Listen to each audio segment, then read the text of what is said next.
Shalom Bapak Ibu, saudara sekalian yang kasih Tuhan. Selamat pagi. Saudara, di dalam masa Paskah ini, kita bersama-sama akan merenungkan satu tema besar, yaitu berbicara tentang kasih yang menebus. Dan di tiap-tiap minggu Prapaskah, bersama-sama kita akan melihat kepada siapa kasih yang menebus itu diberikan. Kepada siapa kasih itu dinyatakan. Dan di minggu Prapaskah yang kedua ini kita bersama-sama akan melihat bahwa kasih yang menebus itu diberikan kepada mereka yang hidupnya berantakan. Dan di sini kita akan belajar dari seorang tokoh yang bernama Yehuda. Yang kisahnya akan kita sama-sama perhatikan, kita akan baca di dalam Kejadian pasal 38. Ayat firman Tuhan ini akan dibacakan untuk kita oleh Bapak Yan. Silahkan. Sudah bisa menyimaknya dan nanti kita akan merenungkan bagian ini. Kejadian 38 ayat 11 sampai 19. Lalu berkatalah Yehuda kepada Tamar, menantunya itu, "Tinggallah sebagai janda di rumah ayahmu sampai anakku Shelah itu besar, sebab pikirnya jangan-jangan ia mati seperti kedua kakaknya itu." Maka pergilah Tamar dan tinggal di rumah ayahnya. Setelah beberapa lama matilah anak Shua, istri Yehuda. Habis berkabung pergilah Yehuda ke Timna, kepada orang-orang yang menggunting bulu domba-dombanya, bersama dengan Hira sahabatnya, orang Adulam itu. Ketika dikabarkan kepada Tamar, bapa mertuamu sedang di jalan ke Timna untuk menggunting bulu domba-dombanya. Maka ditanggalkannya lah pakaian kejandaannya, ia bertelekung dan berselubung, lalu pergi duduk di pintu masuk ke Enaim yang di jalan ke Timna. Karena dilihatnya bahwa Shelah telah menjadi besar dan dia tidak diberikan juga kepada Shelah itu untuk menjadi istrinya. Ketika Yehuda melihat dia, disangkanyalah dia seorang perempuan sundal karena ia menutupi mukanya. Lalu berpalinglah Yehuda mendapatkan perempuan yang di pinggir jalan itu serta berkata, "Marilah, aku mau menghampiri engkau." Sebab ia tidak tahu bahwa perempuan itu menantunya. Tanya perempuan itu, "Apakah yang akan kau berikan kepadaku jika engkau menghampiri aku?" Jawabnya, "Aku akan mengirimkan kepadamu seekor anak kambing dari kambing dombaku." Kata perempuan itu, "Asal engkau memberikan tanggungannya sampai engkau mengirimkannya kepadaku." Tanyanya, "Apakah tanggungannya harus kuberikan kepadamu?" Jawab perempuan itu, "Cap meteraimu, serta kalungmu, dan tongkat yang ada di tanganmu itu." Lalu diberikannya semuanya itu kepadanya, maka ia menghampirinya. Perempuan itu mengandung daripadanya. Bangunlah perempuan itu lalu pergi, ditanggalkannya telekungnya dan dikenakannya pula pakaian kejandaannya. Sesudah kira-kira 3 bulan dikabarkanlah kepada Yehuda, "Tamar menantumu bersundal, bahkan telah mengandung dari persundalan itu." Lalu kata Yehuda, "Bawalah perempuan itu supaya dibakar." Waktu dibawa, perempuan itu menyuruh orang kepada mertuanya mengatakan, "Dari laki-laki yang empunya barang-barang inilah aku mengandung." Juga dikatakannya, "Periksalah, siapa yang empunya cap meterai serta kalung dan tongkat ini." Yehuda memeriksa barang-barang itu, lalu berkata, "Bukan aku, tetapi perempuan itulah yang benar, karena memang aku tidak memberikan dia kepada Shelah anakku, dan ia tidak bersetubuh lagi dengan perempuan itu." Pada waktu perempuan itu hendak bersalin, nyatalah ada anak kembar dalam kandungannya. Dan ketika ia bersalin, seorang dari anak itu mengeluarkan tangannya, lalu dipegang oleh bidan. Diikatnya dengan benang kirmisi serta berkata, "Inilah yang lebih dahulu keluar." Ketika anak itu menarik tangannya kembali, keluarlah saudaranya laki-laki dan bidan itu berkata, "Alangkah kuatnya engkau menembus keluar." Maka anak itu dinamai Peres. Sesudah itu keluarlah saudaranya laki-laki yang tangannya telah berikat benang kirmisi itu. Lalu kepadanya diberi nama Zerah. Nah, saudara, sekali lagi yang menjadi tema kita pada pagi ini yaitu adalah kasihnya menebus yang hidupnya berantakan. Nah, saudara, di awal bagian ini, saya ingin mengajak kita untuk memperhatikan kondisi atau kondisi di mana dunia kita berada saat ini, seperti apa. Nah, saudara, kalau kita lihat, saudara, kita hidup di zaman yang sangat memuja penampilan. Bahkan sudah dikatakan dunia ini begitu menuntut kita untuk apa, saudara? Untuk kita selalu menampilkan versi terbaik dari diri kita. Dan sebaliknya, saudara, yang namanya kelemahan, kegagalan, kesedihan, bahkan rasa malu, itu harus ditutupi, disembunyikan. Jangan sampai terekspos atau ketahuan orang lain. Ini adalah dunia di mana kita tinggal saat ini. Polanya seperti ini, saudara. Nah, coba kita perhatikan. Sadar atau tidak sadar, kita pun ternyata mengikutinya. Coba kita lihat, bagi kita yang punya atau bermain media sosial, medsos, ada berbagai macam jenisnya. Ya, saya tidak akan sebut karena saya tidak di-endorse begitu ya. Nah, coba pertanyaannya adalah, apa yang kita posting di media sosial kita? Apa yang kita unggah di sana? Tentu saudara, kita akan berusaha menampilkan atau memajang versi terbaik dari diri kita, bukan? Liburan kita, makanan yang kita makan, dengan siapa kita pergi, dan seterusnya. Tentu tidak ada atau sangat jarang dari antara kita yang memajang foto wajah kita pada waktu kita bangun tidur. Belum pakai bulu mata, belum pakai eyeshadow dan lain sebagainya, begitu ya. Sangat jarang sekali. Kenapa? Ya itulah tuntutan zaman ini, kita dituntut untuk menampilkan versi terbaik dari diri kita. Dan kita juga ingin demikian, kita ingin hidup kita terlihat baik. Kita ingin hidup kita terlihat berhasil, sukses. Dan sebaliknya kita akan berusaha sekuat mungkin untuk menutupi apa yang menjadi kekurangan kita. Kesedihan kita, kesalahan yang mungkin kita lakukan. Bahkan kita akan berjuang dengan sekuat mungkin untuk menutup dosa kita yang membuat hidup kita seakan-akan terlihat berantakan. Jangan sampai ketahuan orang, malu dan seterusnya. Nah, saudara, pola ini celakanya kita bawa kepada apa, saudara? Kepada bagaimana cara kita berelasi dengan Tuhan. Saudara, kita merasa bahwa kasih Tuhan, berkat Tuhan, itu bergantung pada apa, saudara? Pada performa diri kita. Baik atau tidak baiknya hidup kita. Satu sisi kita percaya bahwa Tuhan itu mengasihi kita.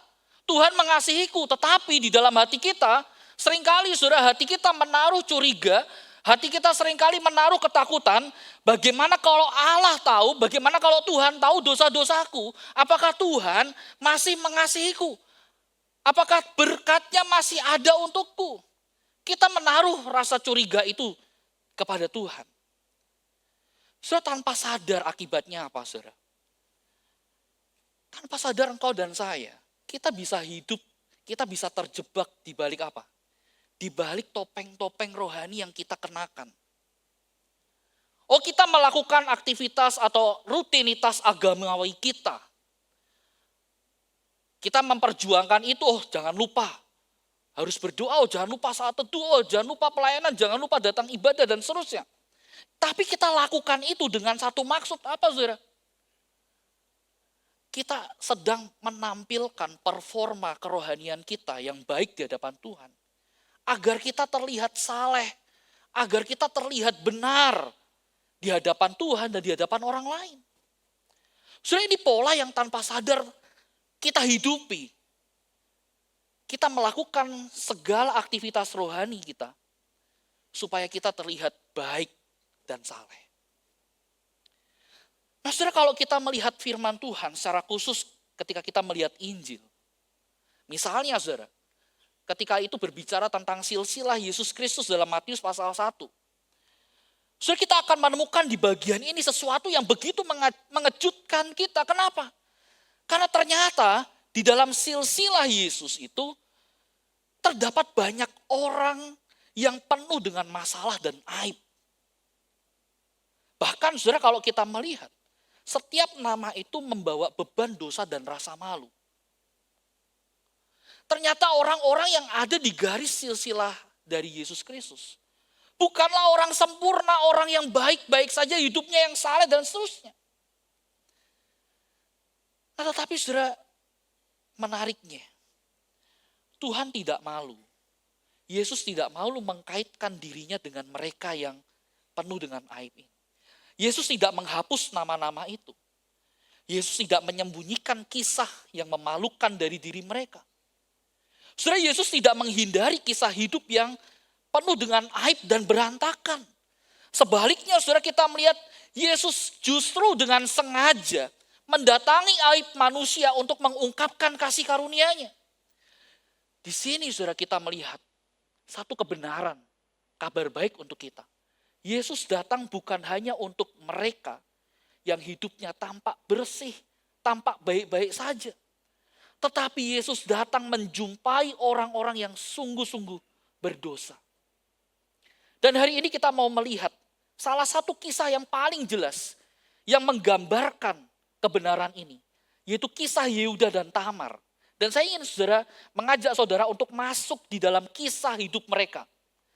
Untuk kita melihat betapa saudara bagaimana kasih Tuhan itu sanggup menebus hidup umatnya yang berantakan. Saya ingin mengajak kita melihat dalam 3 bagian ini. Yang pertama, saudara, kita akan melihat latar belakang dari kisah ini. Yang menunjukkan bahwa realita hidup kita bisa saja, saudara, berbicara tentang hidup yang berantakan dan memalukan.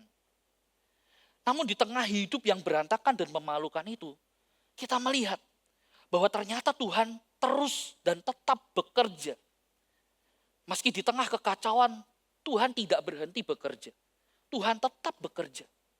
Sampai pada puncaknya kita melihat bagaimana Kristus yang menebus hidup kita yang berantakan. 3 hal ini saudara yang saya ingin ajak kita masuk untuk menyelami kisah Yehuda dan Tamar. Kita masuk bagian yang pertama, saudara. Nah, saudara, kisah Kejadian pasal 38, kalau kita perhatikan dengan detail, maka saudara kisah ini bukanlah kisah rohani yang menginspirasi hidup kita. Kejadian 38 juga bukan berbicara tentang kisah kepahlawanan tokoh-tokoh iman yang ada di dalamnya. Ada seorang penafsir yang mengatakan justru kisah di dalam Kejadian pasal 38 adalah salah satu kisah, salah satu bagian Alkitab yang sangat menggelisahkan. Karena di dalamnya saudara kita ketemu kisah hidup yang penuh dengan aib, ketidakadilan, rasa malu. Yang itu menunjukkan betapa hidup yang berantakan, saudara. Tetapi menariknya meskipun demikian, anugerah Allah tidak menjauh. Melainkan anugerah Allah itu menerobos masuk dan memulihkan umatnya. Nah, saudara, kisah ini dimulai atau dikisahkan tentang seorang yang bernama Tamar. Saudara. Tamar ini ia menikah dengan seorang yang bernama yang ternyata adalah anak sulung dari Yehuda. Salah satu anak dari Yakub. Saudara. Nah, Alkitab mencatat bahwa suami dari Tamar ini, ternyata orang yang jahat di mata Tuhan. Sehingga Tuhan menghukumnya, Tuhan membunuhnya. Maka saudara, Tamar menjadi janda untuk yang pertama kali. Dan Tamar kemudian diberikan kepada Onan, adiknya Tetapi saudara ternyata hal yang sama juga terjadi pada Onan. Onan berbuat kejahatan di mata Tuhan sehingga Tuhan menghukumnya. Memang saudara dalam bagian ini tidak dijelaskan dengan detail kejahatan seperti apa, bagaimana yang dilakukan dan Onan. Tetapi saudara melalui 2 bagian ini, kehidupan dan Onan menunjukkan kepada kita bahwa yang namanya keluarga Yehuda ini, keluarganya Yehuda, ternyata bukanlah keluarga yang baik-baik saja. Keluarga Yehuda adalah keluarga yang penuh dengan masalah. Dan salah satu masalah yang terbesar adalah Apa yang dilakukan oleh Yehuda itu sendiri.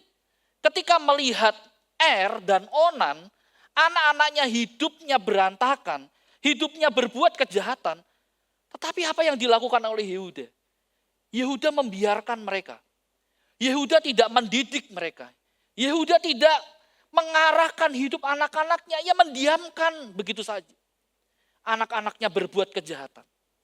Hingga akhirnya Tuhanlah yang menghukum mereka.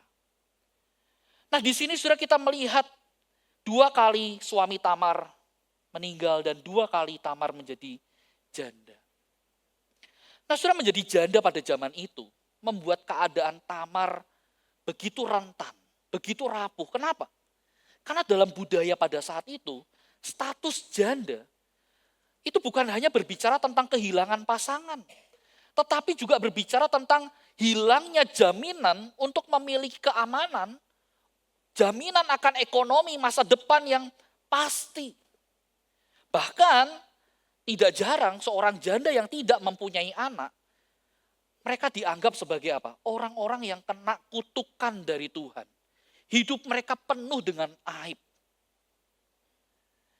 Nah, namun saudara di sini kita melihat, Tuhan tidak membiarkan para janda yang hidupnya penuh ketidakpastian itu, ya berjalan begitu saja, tetapi saudara perhatikan, Tuhan merancang satu hukum, di mana saudara hukum ini ditujukan untuk melindungi para janda dan menjaga kelangsungan keturunan keluarga mereka.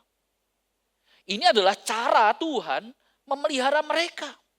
Hukum ini disebut sebagai hukum Levirat, yang berasal dari kata levir, yang artinya adalah adik ipar.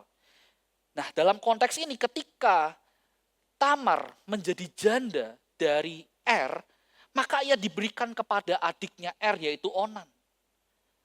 Dan ketika Onan juga meninggal, harusnya Tamar diberikan kepada adiknya Onan yang bernama Sela. Untuk apa? Untuk menjaga kehidupan Tamar, untuk meneruskan garis keturunannya, untuk memulihkan hidupnya. Nah, dalam konteks ini saudara, sekali lagi Tamar berhak untuk dilindungi dan dipulihkan oleh keluarga Yehuda. Tetapi disinilah mulai muncul konfliknya, saudara. Yehuda memberinya janji, tetapi ia tidak berniat untuk menepatinya. Di mulut, melalui perkataan, Yehuda mengatakan, tinggallah sebagai janda di rumah ayahmu sampai Sela anakku dewasa. Seakan-akan saudara perkataan Yehuda ini terdengar seperti janji untuk bertanggung jawab akan masa depan dari Tamar. Tetapi saudara, luar biasanya Alkitab membuka isi hati dari Yehuda. Dalam hati saudara, Yehuda justru menyalahkan Tamar dan ia takut bagaimana kalau Sela, anak ketiganya, juga mati seperti kakak-kakaknya. Oleh karena itu apa yang terjadi saudara? Yehuda memilih untuk apa? Melindungi keluarganya sendiri dan membiarkan masa depan Tamar menjadi tidak jelas. Maka jadilah Tamar korban dari keegoisan dan ketidakadilan yang Yehuda lakukan. Waktu pun berlalu saudara. Dikatakan Sela anak yang ketiga itu sudah menjadi dewasa. Tetapi Tamar tidak pernah dipanggil kembali dan dinikahkan kepada Sela. Nah, di sini Tamar menyadari bahwa ia dikhianati. Ia disingkirkan oleh Yehuda. Dan dalam posisi yang sulit dan terjepit ini, saudara, Tamar pun menyusun satu rencana yang terdengar nekat. Yaitu apa? Ia menanggalkan pakaian jandanya, lalu mengenakan telekung dan berselubung. Telekung dan selubung ini adalah satu simbol dari pakaian orang-orang yang apa saudara, atau wanita yang apa, menjual diri mereka. Maaf, menjadikan diri mereka menjadi seorang pelacur. Jadi Tamar karena tidak diberikan kepada Sela, ia menyamar, ia bikin skenario, menyamar menjadi seorang pelacur, lalu ia pergi duduk di pintu masuk di daerah Enaim. Dan di sini saudara muncul konflik. ada skandal yang terjadi. Di dalam penyamarannya justru saudara, Yehuda datang. Dan ia berkata kepada Tamar yang menyamar itu, aku mau kamu tidur dengan aku. Nah, istilahnya seperti itu. Saudara, Yehuda tidak sadar kalau perempuan itu adalah Tamar menantunya sendiri. Tetapi karena sudah kepalang tanggung, ia harus menyalurkan hasratnya, nafsunya. Saudara, Yehuda rela bahkan saudara, memberikan atau menjaminkan benda-benda yang penting yang ia punya. Meterai, kalung, dan tongkat. Itu menjadi bayaran. Nah, saudara, benda-benda ini pada zaman itu dianggap sebagai simbol dari identitas atau otoritas pribadi seseorang. Kalau kita di zaman ini, itu bisa disebut seperti KTP atau SIM. Begitu ya. Yang menjadi simbol identitas kita. Nah, itu diberikan kepada Tamar sebagai jaminan. Sehingga apa? Yehuda bisa, saudara, meniduri Tamar. Yehuda sedang menyerahkan dirinya ke dalam dosa. Tanpa ia sadar, ia tidur dengan menantunya sendiri. Dan sesudah peristiwa itu terjadi, saudara, ia pergi begitu saja. Seolah-olah tidak terjadi apa-apa. Dan di sisi yang lain, saudara, Tamar pulang, ia kembali mengenakan pakaian jandanya. Tetapi kali ini, ia pulang dengan membawa barang-barang bukti yang nanti akan berbicara pada waktunya. Saudara, kalau kita perhatikan sampai di sini, di titik ini, saudara, maka kita belum akan menemukan sesuatu yang indah dari cerita ini. Indahnya di mana? Ini adalah kisah orang-orang yang hidupnya berantakan, penuh aib. Indahnya di mana? Tetapi saudara perhatikan, di tengah kekacauan hidup umat Tuhan, ternyata saudara, Tuhan itu tidak mundur. Tuhan tidak menghentikan cerita ini. Tetapi saudara, Tuhan tetap bekerja di dalam rencananya. Ia tetap bekerja sesuai dengan rancangannya. Nah, disinilah saudara, saya ingin mengajak kita masuk di poin yang kedua, saudara. Kita akan melihat bagaimana Allah bekerja di tengah kekacauan ini, saudara.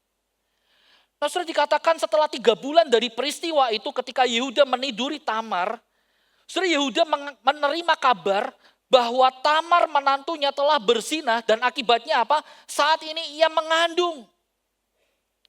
Saudara, perhatikan reaksi yang dilakukan atau yang diberikan oleh Yehuda. Saudara, dikatakan begini. Yehuda mengatakan, bawalah perempuan itu supaya dibakar. Saudara, perhatikan, Yehuda menempatkan dirinya sebagai hakim yang siap menghukum mati Tamar.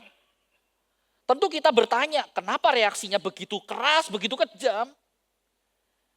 Karena kalau kita melihat, saudara, Yehuda telah bertahun-tahun menyimpan asumsi tentang Tamar.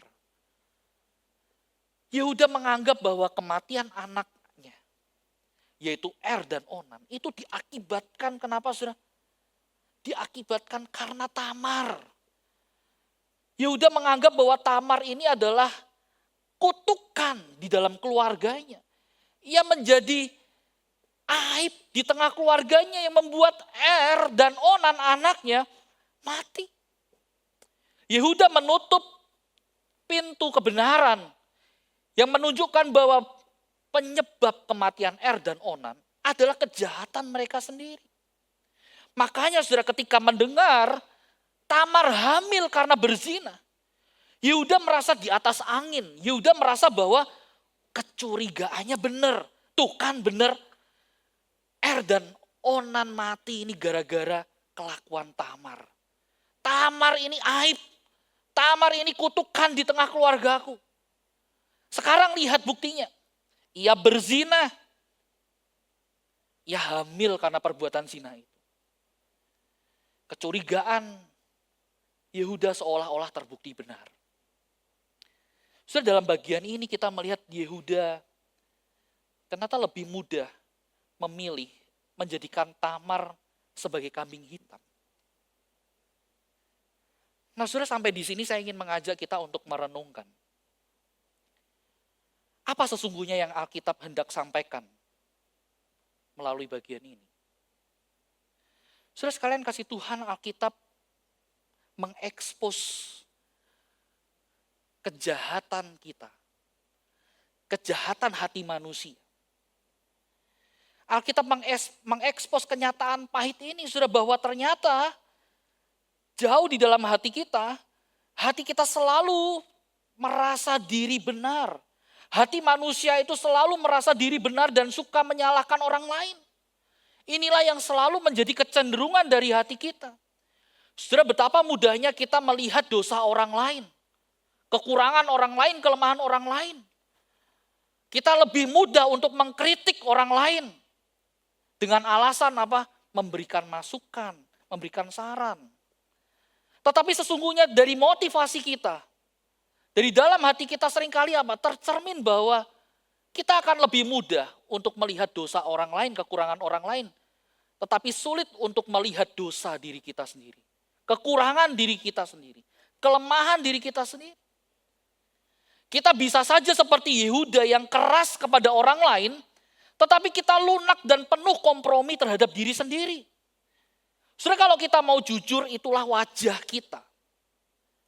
Kita bisa berada di posisi yang sama seperti Yehuda. Saudara, kita bisa berada di posisi kita menuntut pasangan untuk berubah. Harusnya kamu begini dong. Harusnya kamu melakukan ini dan itu dan seterusnya. Kita mungkin bisa menjadi orang-orang atau orang tua yang menuntut anak-anak kita, kamu harus begini, kamu harus begitu, lakukan ini yang benar dan seterusnya. Kita mungkin juga bisa menuntut orang-orang yang ada di sekitar kita untuk apa? Berbuat baik kepada kita. Tetapi saudara, seringkali kita sendiri menyembunyikan kebusukan kita di belakang. Disinilah saudara, Alkitab memberikan kisah Yehuda dan Tamar untuk menjadi cermin bagi diri kita. Untuk membuat kita sadar bahwa kita itu tidak lebih baik daripada Yehuda. Bisa jadi kita lebih buruk daripadanya. Bisa jadi kita adalah orang-orang yang lebih mudah melihat dosa orang lain daripada melihat dosa diri sendiri. Saudara, coba renungkan bagian ini. Bercerminlah dari kisah ini. Dan lalu apa yang terjadi kemudian? Ayat 25 dikatakan, ketika Tamar dibawa keluar, saudara, Tamar tidak melawan.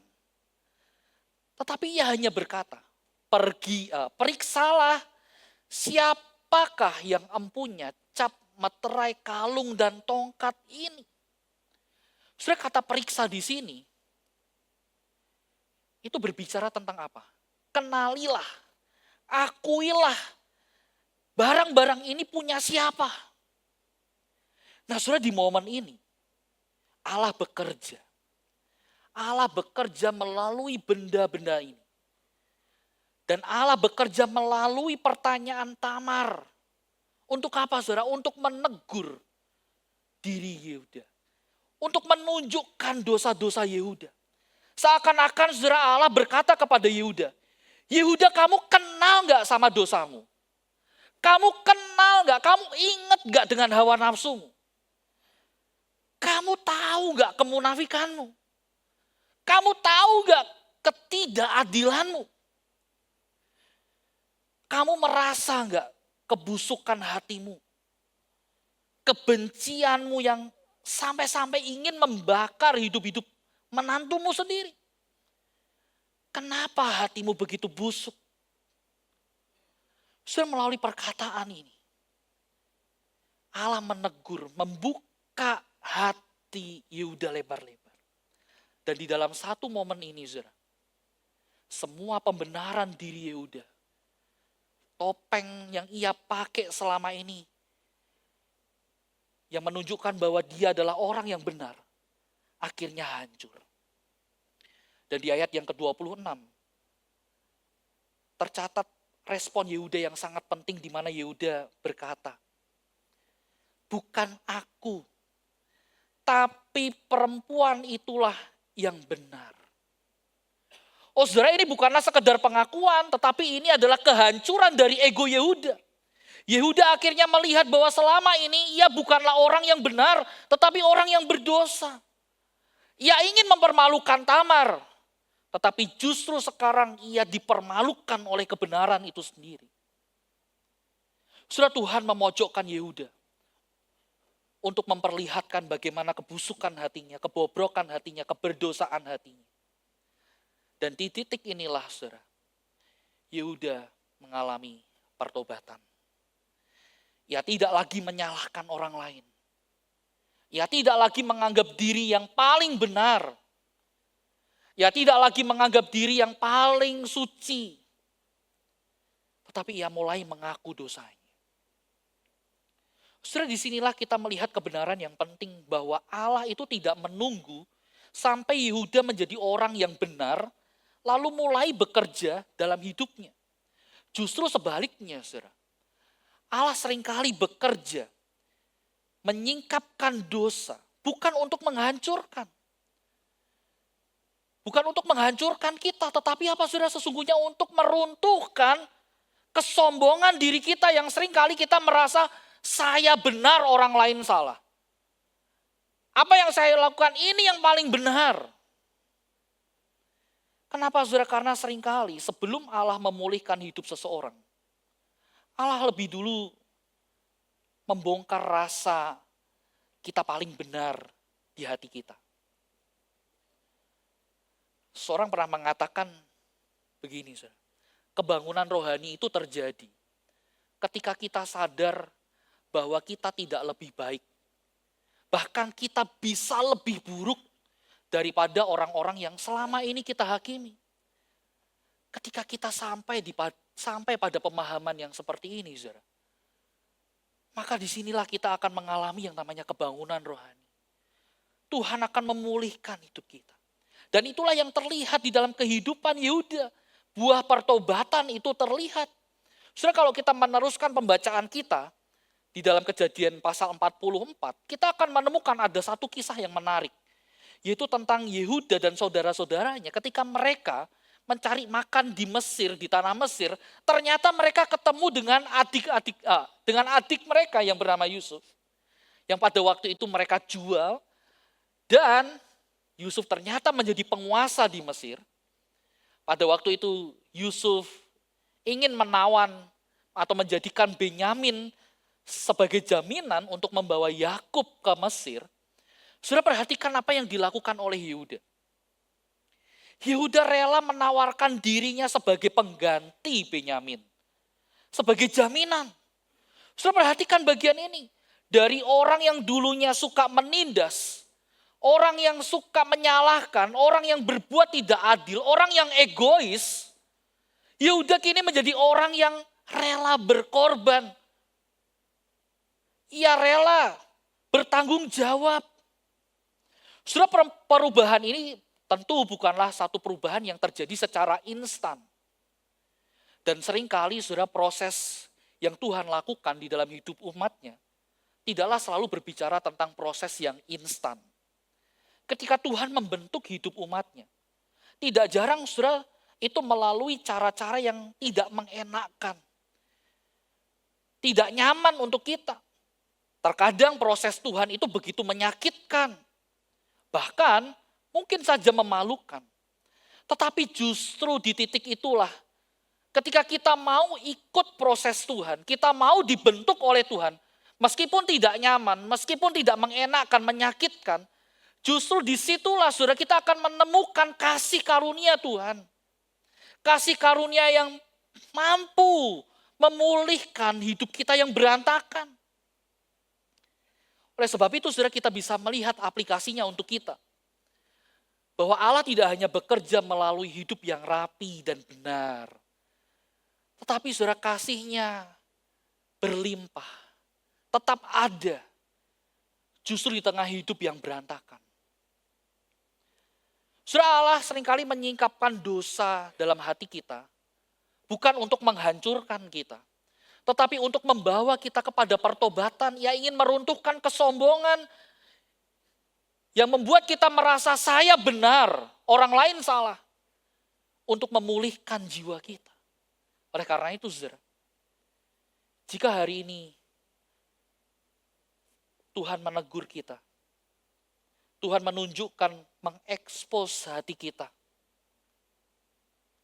Tuhan sedang memproses hati kita, saudara, maka jangan lari dari proses Tuhan itu. Jangan keraskan diri kita. Tetapi biarlah kita terus berseru supaya Tuhan yang meruntuhkan, merobohkan tembok kesombongan kita. Dan kita mohon supaya anugerah Tuhan itu bekerja untuk memulihkan dan membentuk hidup kita kembali. Dan kembali memakai hidup kita untuk kemuliaannya. Oleh karena itu, saudara, mari bersama-sama kita merenungkan betapa kita adalah orang-orang yang butuh anugerah Tuhan untuk dipulihkan. Dan yang ketiga, saudara, yang terakhir, sebagai klimaksnya, kita akan melihat bahwa ternyata engkau dan saya, ketika kita melihat kisah Yehuda ini bukanlah kisah masa lalu yang tidak ada kait-mengait atau relevansinya dengan hidup kita. Sesungguhnya saudara, kisah ini membawa kita kepada klimaks yang saat ini kita hidupi sebagai anak Tuhan, di mana saudara, engkau dan saya, kita orang-orang yang berdosa tapi kita tidak pernah dibuang oleh Tuhan. Kristus sendirilah yang menebus hidup kita yang berantakan. Nah saudara, setelah kita melihat kisah ini, mungkin kita bertanya, untuk apa semuanya ini? Mengapa Allah begitu serius menggarap hidup seorang pria yang hidupnya begitu rusak? So, jawabannya tentu bukan sekedar supaya Yehuda menjadi pribadi yang lebih baik dari sebelumnya. Melainkan saudara, kita bisa menemukan bahwa tujuan dari semuanya ini adalah bagaimana Allah ingin menunjukkan manusia seperti apa yang ia pilih untuk menghadirkan Sang Juru Selamat. Saudara, perhatikan Injil berbicara kepada kita. Injil menunjukkan kepada kita bahwa Yesus tidak lahir dari sejarah keluarga yang bersih, tetapi dari garis kehidupan yang dipenuhi oleh dosa, luka, dan kegagalan. Ini punya maksud. Apa maksudnya, saudara? Supaya engkau dan saya, kita orang-orang yang berdosa, saudara, kita tidak merasa bahwa diri kita itu terlalu kotor untuk datang kepadanya. Kita memang kotor karena dosa-dosa kita. Tetapi Tuhan tidak pernah membuang hidup kita. Ia menantikan kita.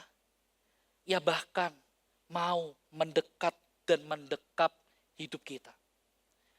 Saudara, kalau kita lihat di dalam Kejadian 38, ini adalah cermin dari kondisi hati kita. Di dalam pasal ini, saudara, kita bisa saja seperti Yehuda, yang seolah-olah berdiri sebagai hakim untuk menghakimi dosa orang lain, dosa Tamar, tanpa menyadari dosa kita sendiri. Namun berabad-abad kemudian kita menemukan ada satu pribadi dari garis keturunan Yehuda. Seorang hakim yang maha tinggi. Namun ia rela berdiri di hadapan para penuduhnya bukan untuk menghakimi, bukan untuk menghukum. Melainkan sang hakim itu rela menanggung hukuman itu. Di kayu salib, sang hakim yang sejati itu rela dihukum sebagai penjahat. Supaya engkau dan saya, para penjahat ini, diterima sebagai anak-anak Allah.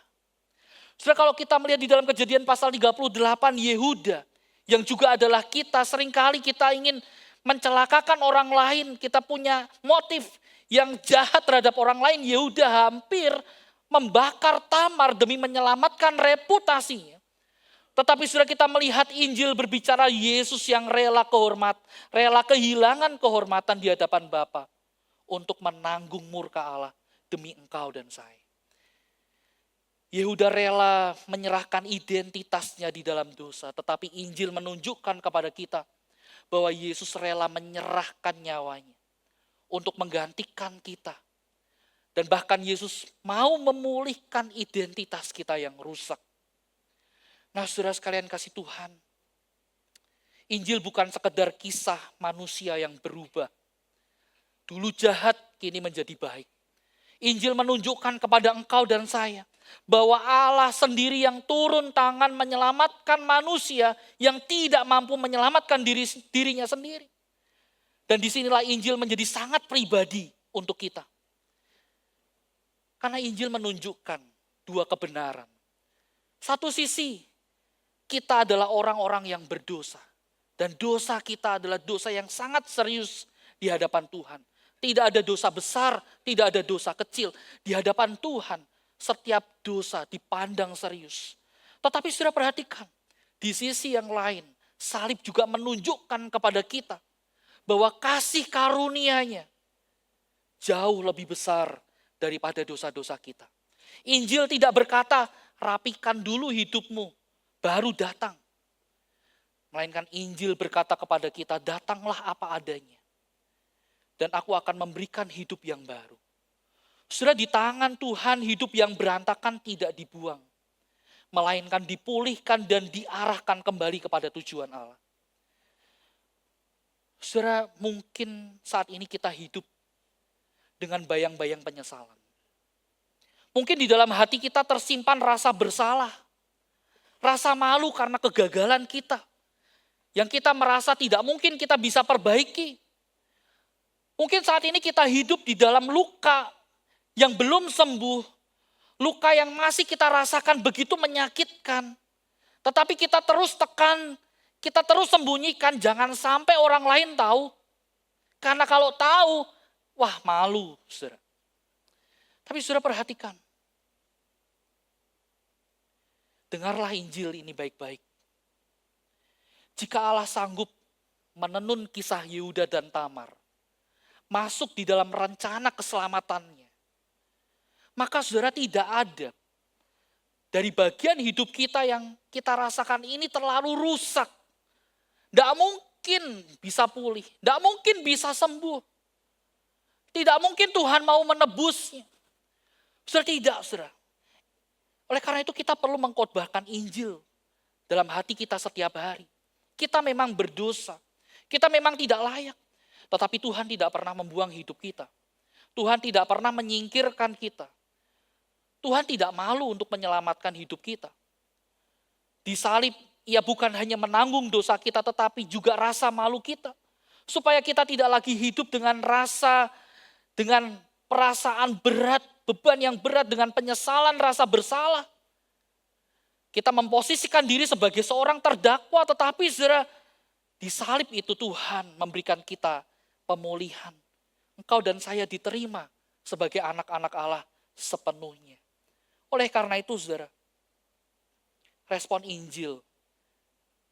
Bagaimana kita merespon akan Injil ini? Yaitu kita tidak lagi bersembunyi. Kita tidak mau lagi bersembunyi menjauh dari Tuhan. Tetapi mari kita datang dengan hati yang terbuka, hati yang jujur. Kita mau mengaku bahwa betul Tuhan, aku orang berdosa, orang yang bersalah. Tetapi dosaku bukanlah akhir dari perjalanan hidupku. Melainkan ini adalah pintu untuk menuju anugerah Allah. Sudah mari kita berhenti untuk mencoba menyelamatkan diri kita. Untuk kita boleh terus kembali kepada Tuhan. Beristirahat di dalam karya Kristus. Dan inilah yang menjadi puncak dari kabar baik itu. Kristus benar-benar menebus hidup kita yang berantakan. Ia mau untuk itu. Dan salib adalah bukti nyata untuk kita. Dan di dalam Dia, cerita kita tidak berhenti pada dosa. Tetapi berakhir pada anugerah yang memulihkan. Tuhan mau memulihkan hidup kita. Yang mau menanggung untuk kita. Kiranya Tuhan menolong kita